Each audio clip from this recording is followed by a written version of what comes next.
know how I like to fancy myself the king of receipts.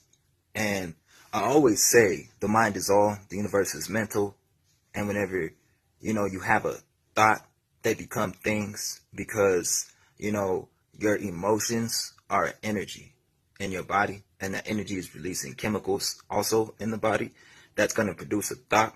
And that thought is also energy and chemicals in the body. So thus you're creating an inner alchemy with the mind and the brain. I also constantly tell you that the mind is not a physical piece of the body. The mind is not the brain. The brain is physical.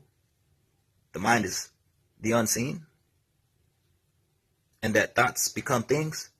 And that anytime you have positive thoughts, emotions, and feelings, you produce positive actions, thus you create. Okay. I know a lot of y'all didn't believe me, but here's the receipt. Check it out.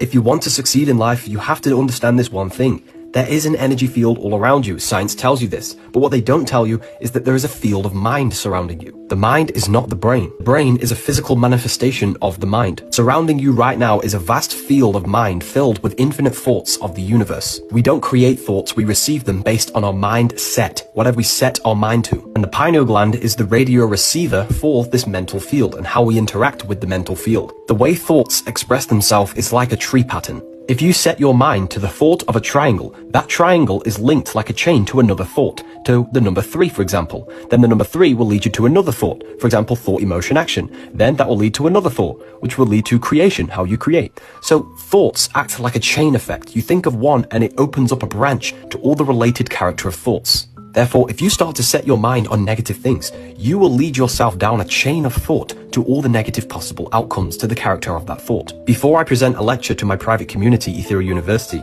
I will sit down in silence. I set my mind on the topic I'm going to talk about, so I penetrate that specific pocket of thought within the mental plane. Then I let my mind branch off into all the different things that I need to talk about, and it will give me ideas, different things of how to talk about it. To the person who thinks unconsciously and randomly, you will not have much power. But once you start to train your mind and to penetrate these different pockets within the mental plane, you can really start to gain ideas by following the chain of thought. So now that I've proven my point over and over again, shouts out to Revival of Wisdom. We usually talk about a lot of the same stuff. Thanks.